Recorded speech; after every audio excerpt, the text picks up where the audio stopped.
तो hello friends, आइए आज से हम पॉलिटिक्स सब्जेक्ट की शुरुआत करते हैं। और ये जो सब्जेक्ट मतलब कहेंगे हम, ये टॉपिक वाइज रहेगा और मैं पूरी कोशिश करूँगा कि एक क्लास में हम जिस टॉपिक को लें उसमें पॉलिटी का द इंड कर दिया जाए। और जो ये मतलब पॉलिटी रहेगी, यूपीएसआई हो, यूपी कांस्टेबल हो, एसएससी का कोई एग्ज़ाम्स हो और दिल्ली पुलिस हो गया, मतलब ये सब एग्ज़ाम्स में, और मैं कह रहा हूँ सभी एग्ज़ाम्स के लिए पॉलिटी जो है आपको यहीं से देखने को लिए मिलेगी। और एक बात और कहूँगा कि मतलब टारगेट इस तरीके से बनाया गया है कि एक क्लास में जिस टॉपिक को उठाया जाए उसमें उस टॉपिक्स का द एंड कर दिया जाए। और ध्यान रखिएगा, कोई भी इम्पॉर्टेंट फैक्ट या कोई भी ऐसे प्रश्न जो प्रीवियस ईयर में आ चुके हैं, ऐसा नहीं होगा कि वो शायद छूटने पाए। पूरी कोशिश करेंगे। और ध्यान रखिएगा, वन शॉट टाइप का वीडियो रहेगा, लेकिन पूरे हम कॉन्सेप्ट को पढ़ेंगे, किसी फैक्ट को हम छोड़ेंगे नहीं। तो सबसे पहले हम बात करेंगे यहाँ पर संविधान सभा की, और ये हम लोगों का चैप्टर यहीं से पॉलिटी का स्टार्ट भी होता है। संविधान सभा में प्रमुख बैठकें, प्रमुख समितियां, समय, खर्चा और संविधान की बुक में पेज कितने हैं, पन्ने कितने हैं, सब का अध्ययन हम करेंगे। तो सबसे पहले हम बात करेंगे कि संविधान जो है, संविधान क्या है। तो ये नियमों और कानूनों का संग्रह होता है। और जब बात करेंगे कि संविधान के जनक कौन है, या विश्व लेवल में हम बात करेंगे कि संविधान के जनक कौन है, तो ये जेम्स मेडिसन को संविधान का जनक कहा जाता है। लेकिन जब हम बात करेंगे कि भारतीय संविधान के जनक कौन है, तो जब भारतीय संविधान के जनक की बात करेंगे तो डॉक्टर भीमराव अम्बेडकर जो है भारतीय संविधान के जनक होंगे। और इनको किसने कहा है डॉक्टर भीमराव अम्बेडकर को भारतीय संविधान का जनक, तो ये के.वी. राव ने कहा है। ये हर एक लाइन से आपको क्वेश्चन देखने को मिलेंगे। जब बात करेंगे हम संविधान सभा की, संविधान सभा का जो विचार है, वो संविधान सभा का विचार कहाँ लिया गया था या कहाँ सबसे पहले संविधान सभा का विचार था, तो वो हम बात करेंगे ब्रिटेन की। और ब्रिटेन में जो संविधान सभा का विचार था वो हेनरी मैन के द्वारा था। लेकिन जब संविधान सभा के गठन की बात करेंगे तो वो अमेरिका और फ्रांस में सबसे पहले हुआ था। लेकिन हम बात करेंगे भारतीय संविधान की, क्योंकि हमको हमारे कंट्री का संविधान पढ़ना है। तो भारतीय संविधान का मॉडल जो है किस देश पर आधारित है, तो ये फ्रांस से लिया गया है भारतीय संविधान का मॉडल। अब हम बात करेंगे संविधान सभा की पहली मांग जो है वो सर्वप्रथम किसने की थी। तो बाल गंगाधर तिलक ने 1885 में स्वराज विधेयक के द्वारा संविधान सभा की सबसे पहले मांग की थी। और गांधी जी ने 1922 में एक इनका बुक है यंग इंडिया, इसमें भी इन्होंने संविधान सभा की मांग को लिखा है। और इस बुक को 1922 में गांधी जी द्वारा लिखा गया था। यंग इंडिया काफ़ी इंपॉर्टेंट बुक और चर्चित बुक था। नेक्स्ट बात करेंगे हम कि ब्रिटिश सरकार के समक्ष संविधान की मांग किसने की थी 1924 में। तो आपको पता होगा कि मोतीलाल नेहरू स्वराज पार्टी के द्वारा इन्होंने ब्रिटिश सरकार के समक्ष सर्वप्रथम संविधान की मांग 1924 में की थी। लेकिन जब हम बात करेंगे कि संविधान की जो औपचारिक मांग आएगी, और जो ये फैक्ट है इसमें जो संविधान की मांग, वो यहीं से ज़्यादा क्वेश्चन पूछा आ जाता है कि जो एक तरीके से कह सकते हैं लिखित या संविधान की औपचारिक मांग थी वो किसने की थी, तो वो 1934 में किया गया था एम.एन. रॉय के द्वारा। इनका कभी कभी पूरा नाम पूछ लिया जाता है, तो वो याद रखेगा कि मानवेंद्र नाथ राय के द्वारा संविधान का सर्वप्रथम औपचारिक मांग किया गया था। और जब हम आधिकारिक मांग करेंगे तो ये कांग्रेस द्वारा 1935 में किया गया था संविधान सभा की आधिकारिक मांग। अब हम नेक्स्ट बात करेंगे अगस्त प्रस्ताव की। अगस्त प्रस्ताव देखिए 8 अगस्त 1940 को अगस्त प्रस्ताव यहाँ पर कह सकते हैं कि अगस्त प्रस्ताव भारत में आया था। और जो इसके वायसराय थे उस समय, ये प्रश्न पूछा जा चुका है, तो उस समय जो वायसराय थे लिनलिथिगो थे। और जो मतलब इस अगस्त प्रस्ताव का उद्देश्य था वो अधिक संख्या में भारतीयों को मतलब शामिल करने का वादा मतलब जो भारतीय नहीं शामिल किए जाते थे, जो भी कोई मतलब बनाया जाती थी संस्था, उसमें भारतीयों को अधिक मात्रा में शामिल करने का वादा किया गया था अगस्त प्रस्ताव में। बस ये अगस्त प्रस्ताव के यही फैक्ट है, भी याद रखिएगा पॉलिटी के लिए। हम बात करेंगे दादा भाई नौरोजी का। अभी पेट का एग्जाम्स हुआ हाल ही में, पहली लाइन से क्वेश्चन बना कि grand old man of India किसे कहते हैं। तो ध्यान रखिएगा, grand old man of India दादा भाई नौरोजी को कहते हैं। और इन्हीं को एक अन्य उपनाम से जाने जाते हैं, ये मिस्टर नैरो मार्जिन, इन्हीं को कहते हैं। और ये कह सकते हैं फर्स्ट भारतीय थे जो ब्रिटिश संसद के सदस्य बने, यानी जो ब्रिटिश संसद उस समय चल रहा था उसके सदस्य बनने वाले फर्स्ट भारतीय दादा भाई नौरोजी थे। और इन्होंने कांग्रेस की अध्यक्षता 3 बार अधिवेशन में अध्यक्षता की है कांग्रेस की। और देखिए ये एक फैक्ट है जो लगा दिया गया है स्लाइड पर, तो इसको ध्यान रखिएगा कि 1937 में फैजपुर अधिवेशन जो था वो गांव में कांग्रेस का पहला अधिवेशन था। क्योंकि इससे पहले जैसे कलकत्ता में हुआ, मुंबई में हुआ, मद्रास में, यानी शहरों में हुआ था, लेकिन जो गांव में पहला अधिवेशन हुआ 1937 फैजपुर अधिवेशन में हुआ था। अब हम बात करेंगे कि क्रिप्स मिशन की। तो क्रिप्स मिशन 23 मार्च 1942 को दिल्ली आया था। और जो इसके अध्यक्ष थे क्रिप्स मिशन के, ये स्टैफोर्ड क्रिप्स थे। और इनका उद्देश्य था, जब सेकंड विश्व युद्ध समय चल रहा था, तो इनका भारतीयों को या भारतीयों की पूरी सहायता ये लेना चाहते थे। और फर्स्ट मुलाकात इन्होंने गांधी जी से की थी 24 मार्च 1942 को, और जो आधिकारिक वार्तालाप कांग्रेस से किया गया था वो 30 मार्च 1942 को किया गया था। अब हम बात करेंगे कुछ जो यहाँ पर सभाएं या संस्थाएं बनने लगी। तो देखिए अब यहाँ से सभाएं कितनी बनने लगी थी। तो देखिए जो मुस्लिम लीग की जो अध्यक्षता यहाँ पर कर रहे थे वो मोहम्मद अली जिन्ना कर रहे थे, और जो हिंदू सभा की जो मतलब कर रहे थे अध्यक्षता वो BD सावरकर MR जयकर थे, और जो सिख के उस समय कह रहे थे इसकी अध्यक्षता कर रहे थे वो सरदार उज्जवल सिंह कर रहे थे। इसमें जो सबसे ज़्यादा अभी बार पूछा गया वो उसमें मुस्लिम लीग पूछा गया, और एक बार हिंदू सभा भी पूछा गया है कि इसकी अध्यक्षता कौन कर रहे थे, या मतलब इनकी सभाओं को मतलब कौन अग्रसर था इसमें। और आपको पता होगा कि अनुसूचित जनजाति थी इसके तो भीमराव अंबेडकर ही उस समय अध्यक्षता कर रहे थे। अब हम बात करेंगे कि 1945 में, देखिए ये क्वेश्चन भी पूछा जा चुका है कि 1945 में ब्रिटेन में जब चुनाव हुआ तो उसमें किस पार्टी ने मतलब जीत दर्ज की थी और कौन सा PM उस समय था। तो 1945 में जो जीत दर्ज हुई वो लेबर पार्टी की जीत हुई थी, और उस समय जो PM थे वो एटली थे। नेक्स्ट हम बात करेंगे कि कथन जो ये क्रिप्स मिशन ऊपर आया था 1942 में, अभी हम लोगों ने पढ़ा है।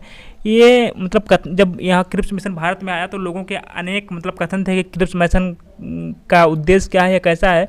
तो गांधी जी ने क्रिप्स मिशन को पोस्ट डेटेड चेक कहा है, और पंडित जवाहरलाल नेहरू ने दिवालिया बैंक इसको कहा है।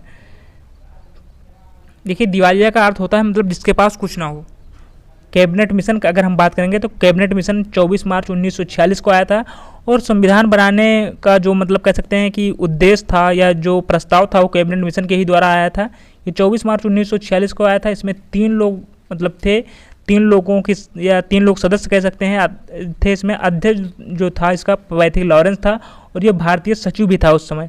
ये भी अलेक्जेंडर ये नौसेना मंत्री थे, और S क्रिप्स व्यापार अध्यक्ष थे। ये डायरेक्ट पूछा था कि कैबिनेट मिशन में कितने लोग आए थे, तो 3 लोग आए थे, और 24 मार्च 1946 को आए थे। और 3 लोगों को याद रखने का जो ट्रिक है वो याद रखिए, यल ये के लाख से यल का मतलब लॉरेंस हुआ, ये से मतलब अलेक्जेंडर हुआ, के से मतलब क्रिप्स हुआ। अब हम नेक्स्ट बात करेंगे कि कैबिनेट मिशन की सिफारिश क्या थी। तो इसमें 10 लाख लोगों पर एक सदस्य चुनने का वादा किया गया था, और संविधान सभा का गठन की बात कही गई थी कैबिनेट मिशन में। और यहाँ पर जो पाक मांग था यानी पाकिस्तान की जो एक अलग मांग थी मोहम्मद अली जिन्ना या कुछ लोगों के द्वारा, उसको अस्वीकार कर दिया गया था कैबिनेट मिशन के द्वारा उस समय। और जो भारतीय जनसंख्या थी कैबिनेट मिशन के समय वो 40 करोड़ की जनसंख्या थी। नेक्स्ट हम बात करेंगे कि संविधान सभा में कुल कितने सदस्य थे उस समय। तो 389 सदस्य थे, और 389 सदस्य में जो ब्रिटिश भारत के उस समय जो सदस्य थे वो 296 थे, और देसी रियासत के 93 थे। तो जो देसी रियासत के सदस्य थे इनका ये मनोनीत किए गए थे, तो इनका कह सकते हैं कि चुनाव नहीं होना था। और जो 296 जो मतलब सदस्य थे ब्रिटिश भारत के, इनका चुनाव होना था। तो 296 में से 4 जो है वो चीफ कमिश्नरी के मतलब चीफ कमिश्नरी प्रांत कह सकते हैं।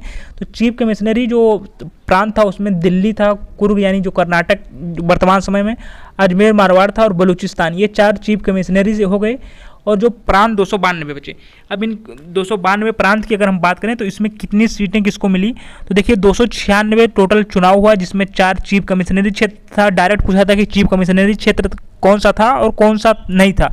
तो ये आपको पता होना चाहिए कि दिल्ली, कुर्ग और अजमेर मारवाड़ और बलूचिस्तान ये 4 चीफ कमिश्नरी थे।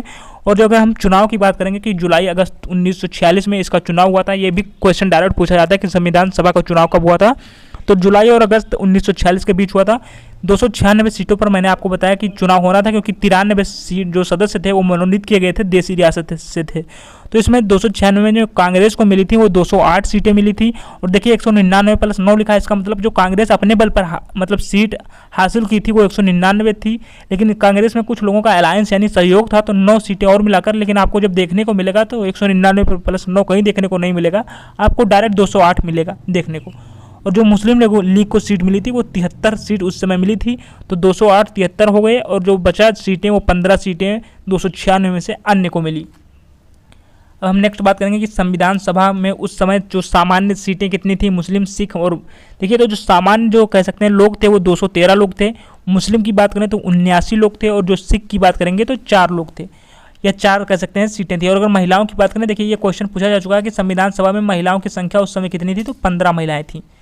नेक्स्ट हम बात करेंगे कि एकमात्र मुस्लिम महिला जो संविधान सभा में मात्र थी तो वो बेगम एजाज रसूल थी। ये एकमात्र संविधान सभा में मुस्लिम महिला थी, और ये बेगम एजाज रसूल कहाँ की थी, तो ये यूपी की हैं। देखिए सरोजिनी नायडू कहाँ की थी, तो ये बिहार से थी। हंसा मेहता बम्बई से थी। और जो आर अमृता कौर हैं ये मध्य प्रांत से थी। उड़ीसा से थी मालती चौधरी। देखिए ये कुछ फैक्ट हैं जो आपको याद रखने पड़ेंगे। और यदि आप यूपी पुलिस या यूपीएसआई का अगर मतलब एग्जाम्स दे रहे हैं तो आपको यूपी वाले चीज़ें तो हमेशा याद रखनी होंगी। जैसे एकमात्र मुस्लिम महिला चूँकि यूपी से ही संबंधित थी, बेगम एजाज रसूल। और ये जो यूपी वाली महिलाएं हैं इनको भी आपको याद रखना होगा कि सुचेता कृपलानी भी यूपी से थी, विजय लक्ष्मी पंडित, पूर्णिमा बनर्जी, कमला चौधरी और बेगम एजाज रसूल, ये सब यूपी की महिलाएं थी। तो यूपी से 5 महिलाएं उस समय थी। और जो यहाँ पर ट्रावनकोर से एक महिला थी वो थी एनी मस्करीनी। और मद्रास से यहाँ पर 3 महिलाएं उस समय थीं। दक्षिणी वेलायुधन थी, अम्मू स्वामीनाथन थी और जी दुर्गाबाई थी। तो देखिए इनको एक बार आप रिवाइज कर लीजिएगा और यूपी वाली चीज़ों को ध्यान में ज़्यादा रखकर रिवाइज करिएगा। देखिए यहाँ पर अब कुछ हम कथन देख लेते हैं, जो इंपॉर्टेंट कथन जो पूछे जाते हैं। तो संविधान सभा एक जाति की संस्था, ये किसने कहा था, तो चर्चिल ने कहा था। और संविधान सभा को हिंदुओं की सभा किसने कहा था, तो ये साइमन ने कहा था। आपको पता होगा कि साइमन कमीशन कब आया था, तो ये साइमन ने ही संविधान सभा को हिंदुओं की सभा कहा था। और संविधान सभा कांग्रेस थी और कांग्रेस भारत, ये कथन काफ़ी बार मतलब पूछा जा चुका है कि संविधान सभा कांग्रेस थी और कांग्रेस भारत, ये किसका कथन है, तो जी ऑस्टिन का कथन है। और जी ऑस्टिन इसलिए महत्वपूर्ण हो जाते हैं क्योंकि इन्होंने अपनी एक बुक लिखी थी द इंडियन कॉन्स्टिट्यूशन, यानी भारत के संविधान के बारे में। और इसी बुक के कारण इनको 2011 में पद्मश्री सम्मान से सम्मानित किया गया था। और इनकी जो मृत्यु हुई वो 2014 में हो गई थी। अब नेक्स्ट बात करेंगे हम कि संविधान सभा के गठन की। तो संविधान सभा का गठन की बात करेंगे तो 6 दिसंबर 1946 को संविधान सभा की गठन हुई। और जो प्रथम बैठक थी संविधान सभा की वो 9 दिसंबर 1946 को हुई थी। देखिए इसकी 3 बैठकें बहुत इंपॉर्टेंट है, 9, 11, 13, 2-2 जोड़ते चले जाइए तो आपको तीनों बैठकें मिल जाएंगी। तो 9 दिसंबर 1946 को पहली बैठक हुई थी और दिल्ली में हुई थी। और दिल्ली में कहाँ हुई थी, तो दिल्ली में जो पुरानी संसद भवन का केंद्रीय कक्ष है वो उस समय पुस्तकालय भवन, मतलब जो अब केंद्रीय कक्ष है वो उस समय पुस्तकालय हुआ करता था। तो उसी भवन में दिल्ली की जो प्रथम बैठक हुई थी ये हुई थी। और इसमें प्रथम बैठक में अस्थायी अध्यक्ष चुना गया था डॉक्टर सच्चिदानंद सिन्हा को, क्योंकि ये उस समय सबसे वरिष्ठ सदस्य थे इसलिए इनको अस्थायी सदस्य चुना गया था। और जो उस समय जो सदस्य थे प्रथम बैठक में वो 211 ने भाग लिया था। चूँकि कुल सदस्य 389 थे लेकिन उस समय जो भाग लिया था पहली बैठक में 211 सदस्यों ने भाग लिया था। अब देखिए संविधान सभा में पहले जो अध्यक्ष थे वो अस्थायी अध्यक्ष थे, इसलिए चर्चिल ने पहले बैठक के बाद कहा कि संविधान सभा की प्रथम बैठक एक ऐसा विवाह है जिसकी दुल्हन ही गायब है, क्योंकि इसके अस्थायी अध्यक्ष गायब थे इसीलिए कहा गया है। चर्चिल ने यह कथन कहा था। प्रथम बैठक को संबोधित किसने किया है, तो जेबी कृपलानी ने संबोधित किया था। और ये कथन मतलब बहुत बार सभी एग्जाम्स में पूछा जा चुका है कि प्रथम बैठक को किसने संबोधित किया था, तो जेबी कृपलानी ने। और प्रथम बैठक में जो शोक संदेश पढ़ा गया था वो प्रसन्न दास का शोक संदेश पढ़ा गया था। नेक्स्ट हम बात करेंगे द्वितीय बैठक की, जहां से भारतीय संविधान सभा को उसका अस्थायी अध्यक्ष मिल चुका था। तो अगर हम बात करेंगे द्वितीय बैठक की तो 11 दिसंबर 1946 को हुआ था। ये भी दिल्ली में हुआ था। इसके अस्थायी अध्यक्ष डॉक्टर राजेंद्र प्रसाद नियुक्त किए जा चुके थे। और जो इसके उपाध्यक्ष थे वो एच.सी. मुखर्जी थे, यानी हरेंद्र कुमार मुखर्जी इसके उपाध्यक्ष थे। और जो संवैधानिक सलाहकार हैं, ये यूपीएसआई में भी पूछा जा चुका है, वो बी.एन. राव थे, यानी इनका पूरा नाम भी पूछा जा चुका है। तो बेनेगल नरसिंह राव उस समय इसके संवैधानिक सलाहकार थे। नेक्स्ट हम बात करेंगे कि सचिव कौन थे, तो एच.वी.आर. एंगर उस समय इसके सचिव थे। अगर हम बात करेंगे कि प्रथम मनोनीत उपाध्यक्ष कौन था, तो फ्रैंक एंथनी था। और ये इसलिए इम्पॉर्टेंट है क्योंकि ये संविधान सभा में फर्स्ट आंग्ला भारतीय थे। देखिए संविधान सभा अभी हम लोग पढ़ रहे हैं या आगे पढ़ेंगे, लेकिन ये ध्यान रखेगा कि संविधान सभा की अंतिम बैठक 24 जनवरी 1950 को हुई थी। ये फैक्ट याद रखेगा, वैसे हम आगे इसको और डिस्क्राइब से पढ़ेंगे। देखिए अब 9 को पहली बैठक हुआ है, दूसरी बैठक 11 को हुआ। अब 13 की बात करेंगे तो 13 दिसंबर 1946 को तीसरी बैठक हुई, या अंतिम बैठक कह सकते हैं, अंतिम नहीं कह सकते हैं, उद्देश्य प्रस्ताव के लिए बैठक कह सकते हैं। 13 दिसंबर 1946 को हुआ और पीटी जवाहरलाल नेहरू द्वारा उद्देश्य प्रस्ताव लाया गया। और इस उद्देश्य प्रस्ताव को स्वीकार कब किया गया, तो इसको 22 जनवरी 1947 को संविधान सभा ने स्वीकार कर लिया। इनका उद्देश्य प्रस्ताव जो था यही आगे चलकर संविधान का क्या कह सकते हैं, संविधान में प्रस्तावना का जो रोल है यही उद्देश्य प्रस्ताव का रोल है, यानी उद्देश्य प्रस्ताव आगे चलकर संविधान में प्रस्तावना बना। और ये प्रस्तावना कब बना था, तो ये 26 नवंबर 1949 को संविधान में प्रस्तावना बना था, उद्देश्य प्रस्ताव। और उस समय जो कुल अनुच्छेद थे वो 8 अनुच्छेद थे। और जो इसका मतलब उद्देश्य प्रस्ताव क्यों लाया गया था, तो ये इसलिए लाया गया था क्योंकि इसका जो विषय वस्तु था वो भारत को कह सकते हैं एक स्वतंत्र और लोकतंत्र गणराज्य बनाना था, इसीलिए ये उद्देश्य प्रस्ताव लाया गया था। अब हम नेक्स्ट बात करेंगे यहाँ पर कि संविधान का प्रारूप जो था, या संविधान, देखिए अब संविधान के प्रारूप से कितने क्वेश्चन बन सकते हैं।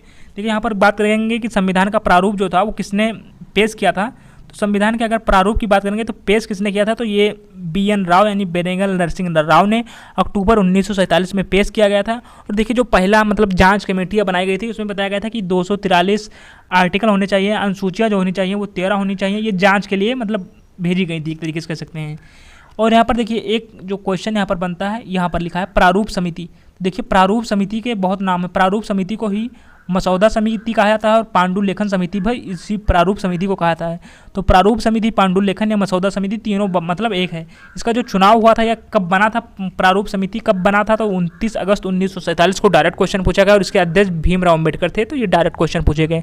देखिए अब 3 यहाँ पर वाचन हुए थे और 3 वाचन किसमें हुए थे, तो देखिए जो फर्स्ट रिपोर्ट यानी रिपोर्ट ये किस लिए बन रही थी, तो ये रिपोर्ट बन रही थी कि किसको कितने अनुच्छेद होने चाहिए, कितनी अनुसूचियाँ होनी चाहिए, सबके अलग अलग मत थे। तो जो पहला रिपोर्ट था वो 21 फरवरी 1948 को मतलब ये जांच के बाद पेश किया गया था, जिसमें जो अनुच्छेद था 315 बताया गया था और अनुसूचियों को 8 की संख्या में रखने का बात बताई गई थी। नेक्स्ट बात करेंगे सेकंड रिपोर्ट की, तो सेकंड रिपोर्ट अक्टूबर 1948 में पेश किया गया था और इसमें 3 वाचन हुए। 3 वाचन को हम आगे डिस्क्राइब में पढ़ेंगे क्योंकि बहुत इंपॉर्टेंट वाचन थे तीनों। नेक्स्ट अब हम बात करेंगे कि प्रारूप समिति में कितने सदस्य थे, तो 7 सदस्य थे, डायरेक्ट क्वेश्चन पूछा जाता है। और इसके जो अध्यक्ष थे डॉक्टर भीमराव अम्बेडकर थे। और जो देखिए अब सदस्य याद रखिए बस, क्योंकि सदस्य से डायरेक्ट आपको विकल्पों में दे दिया जाएगा कि इसमें से कौन सा प्रारूप समिति का सदस्य नहीं था। तो भीमराव अम्बेडकर इसके अध्यक्ष हो गए, अल्लादी कृष्णा स्वामी अयंगर थे, N गोपाल स्वामी अयंगर थे, कन्हैया लाल माणिक लाल मुंशी थे, मोहम्मद सादुल्ला थे, और देखिए N माधवराज और TT कृष्णाचारी, ये दोनों इसलिए इंपॉर्टेंट हो जाते हैं क्योंकि इन्होंने बाद में दूसरों के जगह पर इस पद को कह सकते हैं कि ग्रहण किया था। जैसे VL मित्र के स्थान पर N माधवराज आए थे और DP खेतान के स्थान पर TT कृष्णाचारी आए थे। अब हम नेक्स्ट बात करेंगे कि संविधान का निर्माण कैसे हुआ था। तो देखिए जो अभी हमने ऊपर पढ़ा था कि जो प्रारूप समिति थी या जो पांडुलेखन जिसको कहते हैं या मसौदा समिति थी, ये इसके जो अध्यक्ष थे डॉक्टर भीमराव अम्बेडकर थे और ये सेकंड रिपोर्ट पर इसमें 3 वाचन हुए थे। 3 वाचक मतलब 3 बैठकें एक तरीके से कह सकते हैं हुई थी। देखिए जो पहला वाचन हुआ था 4 नवंबर 1948 को हुआ था और ये सबसे छोटा वाचन है। तो बस इतना याद रखिए कि जो पहला वाचन हुआ था ये 9 नवंबर 1948 को हुआ था और देखिए ये 4 नवंबर से 9 नवंबर के बीच चला था। तो देखिए सिर्फ लगभग 5-6 दिन चला था, तो इसलिए सबसे छोटा वाचन था। यानी 4 नवंबर से 9 नवंबर तक चला, तो सबसे छोटा वाचन जो अगर पहला पूछा जाएगा तो वो पहला वाचन था। सेकंड वाचन की बात करेंगे तो ये 15 नवंबर से 17 अक्टूबर के बीच चला था, तो ये सबसे बड़ा वाचन था। और जो थर्ड वाचन था यानी जो कह सकते हैं एक तरीके से थर्ड बैठक थी, वो 26 नवंबर 1949 को हुई थी। 26 नवंबर 1949 को हमारा संविधान बन चुका था और संविधान को स्वीकार कर लिया गया था 26 नवंबर 1949 को ही। लेकिन देखिए जब आप लोगों को अभी तक पता होगा कि 26 नवंबर 1949 को सिर्फ संविधान स्वीकार किया गया था, लेकिन नहीं, 26 नवंबर 1949 को कुछ अनुच्छेद भी लागू कर दिए गए थे। सभी अनुच्छेद और आर्टिकल जो है वो नहीं लागू किए गए थे, लेकिन कुछ अनुच्छेद जो है वो 26 नवंबर 1949 को ही लागू कर दिए गए थे। तो 26 नवंबर 1949 को देखिए 26 नवंबर को हम संविधान दिवस मनाते हैं और इसी का नाम विधि दिवस है और कानून दिवस भी है। नेक्स्ट हम बात करेंगे कि संविधान जो है ये आंशिक रूप से और पूर्ण रूप से कब अपनाया गया। तो मैंने बताया भी आपको कि 26 नवंबर 1949 को संविधान बनकर तैयार हो गया, लेकिन ये आंशिक रूप से लागू भी हो गया था। 16 अनुच्छेद उस समय लागू हो गए थे 26 नवंबर 1949 को ही। जस्ट ए सेकंड, देखिए 16 अनुच्छेद 26 नवंबर 1949 को ही लागू हो चुके थे। लेकिन हम यहाँ पर जब बात करेंगे तो संविधान जब बनने की बात आएगी तो हम कहेंगे 26 नवंबर 1949 को संविधान तैयार हो गया था, लेकिन जो पूर्ण रूप से लागू हुआ था वो 26 जनवरी 1950 को लागू हुआ था। और जो संविधान लागू हुआ हमारा तो उसमें कितने आर्टिकल थे, तो 395 अनुच्छेद थे। भाग की बात करेंगे तो 22 थे और अनुसूचियाँ 8 थी उस समय। और जो वर्तमान में अनुच्छेद जो बढ़कर हो गए 470 के आसपास हो गए, भाग 22 से 25 हो गए, यानी 3 भाग बाद में बढ़े थे और अनुसूचियाँ 4 बढ़ी थी, यानी इस समय 12 अनुसूचियाँ। हम नेक्स्ट बात करेंगे संविधान सभा की अंतिम बैठक कब हुई। तो मैंने आपको ऊपर ही बता दिया था कि 24 जनवरी 1950 को संविधान सभा की अंतिम बैठक हुई थी। और ध्यान रखिएगा कि अंतिम बैठक को ही हमारा राष्ट्रीय गान जनगण मन अधिनायक और राष्ट्रगीत वंदे मातरम अंतिम दिन ही अपनाया गया था संविधान सभा की अंतिम बैठक में। आगे हम पढ़ेंगे। नेक्स्ट हम बात करेंगे कि कुल हस्ताक्षर संविधान सभा में कितने हुए। तो 284 लोगों ने संविधान सभा में अपने हस्ताक्षर किए थे और जो प्रथम हस्ताक्षर है वो अस्थायी अध्यक्ष यानी डॉक्टर राजेंद्र प्रसाद के हैं। और अगर हम बात करें कुल अधिवेशन कितने हुए थे, तो आपको जहाँ तक विकल्पों में जो मिलेगा वो 11 मिलेगा, और अगर कहीं पर 11 नहीं रहता है तो 12 भी यहाँ पर काउंट कर लीजिएगा, क्योंकि एक अधिवेशन बाद में हुआ था, कहीं कहीं उसको जोड़ा जाता है और कहीं कहीं नहीं जोड़ा जाता है। तो वैसे आप याद रखिए 11, क्योंकि 11 विकल्पों में मिलता है, और अगर 11 कहीं नहीं मिलेगा तब हम 12 पर टिक करेंगे। देखिए जो संविधान सभा की ये कार्य प्रणाली पूरी चल रही थी, इसको कितने व्यक्तियों ने मतलब कह सकते हैं अपनी आंखों से उस समय देखा था, तो 53,000 व्यक्तियों के सामने ये सब प्रणालियाँ जो चल रही थी ये संपन्न हुई थी। ठीक है, जो प्रथम आम चुनाव की बात करेंगे कि प्रथम आम चुनाव कब हुआ था, वो तो 1951 से 1952 के बीच प्रथम आम चुनाव होने लगे थे। नेक्स्ट हम बात करेंगे कि संविधान सभा उस समय जब हमारा संविधान लागू हुआ या उससे पहले जब कैबिनेट मिशन आया, तो संविधान जो सभा थी वो 2 चरणों में कह सकते हैं विभाजित थी। जैसे एक था जो संसद के रूप में था, और दूसरा संविधान निर्माण, यानी एक जो संसद चल रही थी उस समय और दूसरा संविधान निर्माण करने में लगी थी। तो जो संविधान निर्माण करने में लगी थी, इसके जो अस्थायी अध्यक्ष थे डॉक्टर राजेंद्र प्रसाद ही इसको कह सकते हैं देख रहे थे, संविधान निर्माण की अध्यक्षता कर रहे थे। और ये पता होगा कि आपको प्रथम बैठक 9 दिसंबर को और लास्ट बैठक 24 जनवरी 1950 को हुआ था। और जो संसद का कार्य था ये 17 नवंबर 1947 से स्टार्ट था, और इसकी अध्यक्षता कर रहे थे या इसकी जो देख रेख कर रहे थे संसद की, ये जीवी मावलंकर कर रहे थे उस समय। अगर हम बात करेंगे कुल बैठकें कितनी हुई थी संविधान सभा को बनाने में या संविधान बनाने में, तो 105 बैठकें हुई थी, और ये 165 दिन तक चला था। 105 बैठकें थी, 165 दिन तक चले थे। नेक्स्ट हम बात करेंगे कि संविधान को बनाने में समय कितना लगा, तो ये आपको पता होगा, बचपन से आप लोगों ने पढ़ा होगा कि 2 वर्ष 11 माह 18 दिन का समय लगा था संविधान को बनाने में। और जो खर्चा आया था ये 63,96,729 रुपये का लगभग आया था। लगभग हम बात करेंगे तो 64 लाख याद रखेगा मोटा मोटा, कि जो संविधान बनाने में जो खर्च आया था वो 64 लाख का खर्च था। अब बात करेंगे संविधान की बुक में कुल पन्ने कितने थे जब संविधान सभा बना था, तो 251 पन्ने उस समय थे। नेक्स्ट हम बात करेंगे कि संविधान सभा को हाथों से किसने लिखा था, तो प्रेम बिहारी रायजादा ने, जो राइटिंग थी संविधान सभा की ओरिजिनल बुक है उसको जो हाथों से लिखा है प्रेम बिहारी रायजादा ने लिखा है। और जो आपको पता होगा कि जो ओरिजिनल संविधान लिखा गया था ये इंग्लिश में लिखा गया था, लेकिन जो इसका हिंदी संस्करण है वो बसंत कृष्ण वैद्य के द्वारा हिंदी में इसको ट्रांसलेट किया गया था। और जो संविधान के ऊपर आपको सजावट दिखती होगी संविधान की बुक के ऊपर, वो नंदलाल बोस का ही श्रेय माना जाता है, लेकिन इनके साथ सहयोगी थे राम मनोहर सिन्हा। इन दोनों लोगों ने मिलकर इसको सजावट को माना था। लेकिन आपको जो ऑप्शन दिखेगा वो नंदलाल बोस का ही ऑप्शन देखने को मिलेगा एग्जाम्स में। और देखिए इन दोनों के सहयोग से या नंदलाल बोस ये शांति निकेतन भी इसी से संबंधित थे, जो 22 सदस्य के उस समय 22 सदस्य मतलब शांति निकेतन से संबंधित थे। तो इन दोनों लोगों को याद रखिएगा। अब नेक्स्ट बात करेंगे कि हम यहाँ पर बहस कितने दिन हुआ था। देखिए मैंने आपको बताया कि जो दिन थे संविधान में मतलब कितनी बैठकें हुई थी, तो 105 बैठकें हुई थी और कितने दिन तक चला था 165। लेकिन जो बहस हुई थी वो 114 दिन तक बहस चली थी संविधान सभा में। और संविधान सभा ने 1952 तक अस्थायी संसद के रूप में कार्य किया। देखिए 1947 में जो संसद, देखिए संविधान सभा 2 रूपों में बटी थी, एक संविधान सभा के रूप में बटी थी और एक संसद के रूप में बटी थी। मैंने आपको ऊपर बताया जो संविधान निर्माण की अध्यक्षता कर रहे थे वो डॉक्टर राजेंद्र प्रसाद कर रहे थे, और जो संसद के रूप में काम या अध्यक्ष कर रहे थे वो गणेश वासुदेव मावलंकर यानी जीबी मावलंकर कर रहे थे, जो हमने ऊपर पढ़ा है। तो इसी को 1952 में देखिए संविधान सभा जब पूरा बन गया, संविधान लागू हो गया, तो 1952 में संविधान सभा को भंग कर दिया गया, या कह सकते हैं समाप्त कर दिया गया 1952 में। नेक्स्ट बात करेंगे कि विश्व का जो पहला लिखित संविधान है वो किस देश का है, तो वो अमेरिका का है। और अमेरिका में 1787 में संविधान बना गया था और उसके 2 वर्ष बाद 1789 में संविधान लागू हो गया था। नेक्स्ट हम बात करेंगे कि एशिया का पहला लिखित संविधान कौन सा है, तो वो जापान का है। और जब हम बात करेंगे कि विश्व का सबसे बड़ा लिखित संविधान, तो वो भारत का ही संविधान है जो सबसे बड़ा लिखित संविधान है। इसमें 1,17,369 शब्द लगभग इसके इतने थे। और जब हम बात करेंगे कि विश्व का सबसे छोटा संविधान कौन सा है, तो वो मोनाको का संविधान का जो मोनाको देश का जो संविधान है उस वो सबसे छोटा संविधान है, क्योंकि इसमें सिर्फ 3,814 शब्द हैं। और जो सबसे दूसरा मतलब छोटा कह सकते हैं, यानी पहला मोनाको हो गया और दूसरा सबसे छोटा तो अमेरिका है। देखिए अमेरिका का संविधान बहुत बड़ा नहीं है, इसमें 4,000 शब्द कुल हैं। और इसमें कह सकते हैं अगर पूरे संविधान को पढ़ा जाए तो पढ़ने में 30 मिनट लगते हैं। और हम लोगों के यहाँ तो अगर हम लोग संविधान सभा या प्रस्तावना को ही पढ़ रहे हैं तो अगर अच्छे से पढ़ें तो 30 मिनट का समय उसको ही समझने या पढ़ने में लग जाएगा। लेकिन अमेरिका के पूरे संविधान को आप 30 मिनट में पढ़ सकते हैं।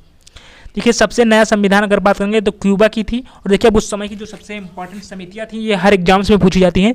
तो देखिए जो संघ, देखिए ये तीनों इंपॉर्टेंट हैं, ये मतलब हर जो समिति थी वो इंपॉर्टेंट थी। ये तीनों जवाहरलाल नेहरू इसके अध्यक्ष थे। कौन कौन? देखिए जहाँ पर संघ नाम आया है, जैसे संघ शक्ति समिति, संघ संविधान समिति और राज्यों के लिए समिति, इसकी जो अध्यक्षता कर रहे थे जवाहरलाल नेहरू कर रहे थे। और जो व्यापार समिति की अध्यक्षता कर रहे थे वो के.एम. मुंशी थे। व्यापार समिति के अध्यक्ष के.एम. मुंशी थे। नेक्स्ट हम बात करेंगे तो देखिए प्रांतीय संविधान समिति, राज्य रियासत परामर्श समिति और मौलिक अधिकार अल्पसंख्यक समिति। देखिए ये बहुत पूछता है, इसको याद रखेगा क्योंकि ये एक मौलिक अधिकार उप अल्पसंख्यक समिति है और एक उप मौलिक अधिकार समिति है। लेकिन आप पहले याद रखें कि जो मौलिक अधिकार अल्पसंख्यक समिति है यह सरदार पटेल के द्वारा है। तो यानी प्रांतीय संविधान समिति, राज्य रियासत परामर्श समिति और मौलिक अधिकार अल्पसंख्यक समिति, ये सरदार पटेल हो जाएंगे। और जो मौलिक अधिकार, देखिए जब मौलिक अधिकार और अल्पसंख्यक समिति पूछेगा तो सरदार पटेल हो जाएंगे, और जब सिर्फ मौलिक अधिकार पर समिति पूछेगा तो जे.बी. कृपलानी हो जाएंगे। देखिए झंडा समिति और जो प्रक्रिया यानी संचालन समिति थी वो डॉक्टर राजेंद्र प्रसाद हो जाएंगे, क्योंकि ये प्रक्रिया संचालन के इसलिए हो जाएंगे अध्यक्ष क्योंकि ये उस समय के अस्थायी अध्यक्ष थे। नेक्स्ट हम बात करेंगे कि सदन समिति के कौन अध्यक्ष थे उस समय, तो पट्टाभी सीतारामैया सदन समिति के अध्यक्ष थे। ये क्वेश्चन पूछा जा चुका है इसीलिए इंपॉर्टेंट लिखा है। साख समिति के अध्यक्ष थे अल्लादी कृष्णा स्वामी अय्यर, और जो प्रारूप और मसौदा समिति के अध्यक्ष थे भीमराव अम्बेडकर, हम लोगों ने ऊपर ही पढ़ लिया है। देखिए अल्पसंख्यक उप समिति आ गया, तो जब अल्पसंख्यक समिति आएगा तो मैंने ऊपर बताया था कि सरदार पटेल रहेंगे, लेकिन जब अल्पसंख्यक उप समिति आ जाएगा तो इसके अध्यक्ष हो जाएंगे एच.सी. मुखर्जी। ये भी पूछा जा चुका है एग्जाम्स में। देखिए संविधान सभा की अंतिम बैठक हम लोगों ने ऊपर पढ़ ली थी 24 जनवरी 1950 को। और इसके जो देखिए अब जब हमारी अंतिम बैठक हो गई, जो सभी प्रक्रियाएं चलने लगी, तो हमारे देश में राष्ट्रपति बनाए गए, प्रधानमंत्री बनाए गए। तो जो राष्ट्रपति बनाए गए वो डॉक्टर राजेंद्र प्रसाद को बनाया गया, जो अस्थायी अध्यक्ष थे। और देखिए अब यहाँ पर हम देख लेते हैं कि 3 या 4 चिन्हों को कब अपनाया गया था। तो देखिए तिरंगे झंडे को पहले बात याद रखिएगा कि कब अपनाया गया था, तो 22 जुलाई 1947 को झंडे को अपना लिया गया था। और झंडे की डिज़ाइन किसने बनाई है ये आप कमेंट करिए। और नेक्स्ट हम बात करेंगे कि जनगण मन अधिनायक और वंदे मातरम, इसको कब अपनाया गया था, तो मैंने आपको ऊपर बताया था कि राष्ट्रज्ञान और राष्ट्रगीत, इसको अंतिम बैठक के दिन अपनाया गया था, यानी 24 जनवरी 1950 को। यानी अंतिम बैठक के ही दिन, फिर से एक बार देख लीजिए, अंतिम बैठक के ही दिन डॉक्टर राजेंद्र प्रसाद को राष्ट्रपति के रूप में पद इनको दिया गया था, राष्ट्रपति का पद। अंतिम बैठक के ही दिन जनगणमन मतलब राष्ट्रगान को अपनाया गया था, और अंतिम बैठक के ही दिन वंदे मातरम यानी राष्ट्रगीत को अपनाया गया था। और जो संविधान सभा का प्रतीक था वो हाथी था, याद रखिएगा, ये भी एग्जाम्स में पूछा जा चुका है। अब हमने आपसे पूछा था कि तिरंगे झंडे को 22 जुलाई 1947 को अपनाया था। इसकी जो डिजाइन या कह सकते हैं इसकी जो डिजाइन थी तिरंगे की, किसने मतलब इसको बनाया था, तो वो पिंगली वेंकैया थे जिन्होंने तिरंगे की डिजाइन बनाई थी। आप नोट कर लीजिएगा कि पिंगली वेंकैया ने तिरंगे का डिजाइन अपनाया था, मतलब बनाया था। और जो राष्ट्रमंडल की सदस्यता थी औपचारिक को मई 1949 में भारत ने ग्रहण की थी। तो देखिए ये संविधान सभा का A to Z था। अब मुझे नहीं लगता कि संविधान सभा को आपको इससे ज़्यादा पढ़ने की ज़रूरत है। मैं PDF भी अपने टेलीग्राम चैनल में अभी मतलब सेंड कर दूंगा। आप अगर चाहें तो PDF से नोट्स बना सकते हैं। वीडियो से आपका उतना अच्छा नोट्स नहीं बन सकता, क्योंकि जब आप वीडियो देख रहे होंगे तब आपका मात्र एक उद्देश्य समझने का रहेगा।